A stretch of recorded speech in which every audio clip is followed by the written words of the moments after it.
Балаларым иң зур булышчыларым. Күл шеркенә авылында яшәүче Наилә Гайфуллина әнә шулай ди. Тормыш иптәше белән алар 7 бала тәрбияләп үстерәләр.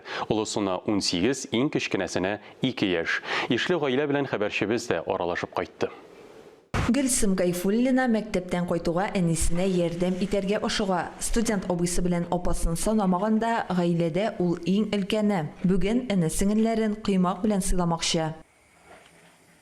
Сіңлеріме де buluşam, әнеме де ашыға пішірге, ийлеріне шештірам, сіңлеріне қорайым.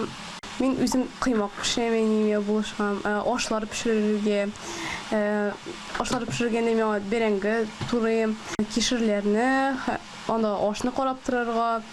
Марат һәм Наилә Гайфуллиннар күп балалы гаилә, 2 малай, 5 кыз үстерәләр.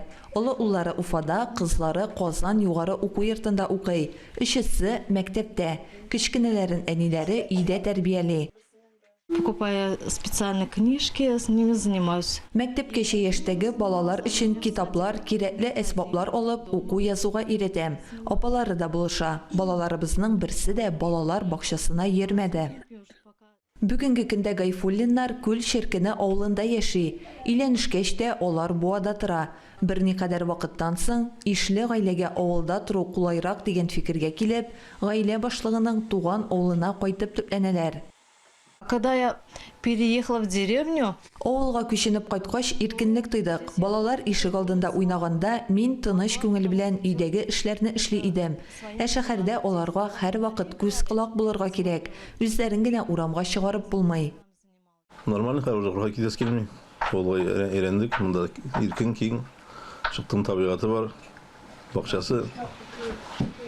Шәһәргә барга булса, машина отырдың, 10 минуттан да уже. Көнгә 4-5 атак бар кайткан көннәрдә бар. Күп балалы әни булырмын дигән уй башыма да килми иде ди Наилә Гайфуллина. Үзе дә, тормыш иптәше дә гаиләдә 3 бала үскәннәр.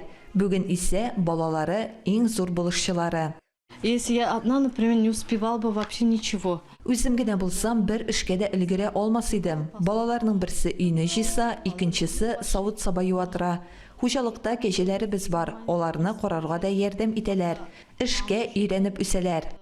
Күптән түгел Наилә Гайфуллина ана даны дигән медальгә лаек булды. Сүз уңаеннан. Аның әбисе дә бу мактаулы исемне йөрткән. Алсу Сәмигуллина, Илнур Кадыров, Татарстан яңалыклары.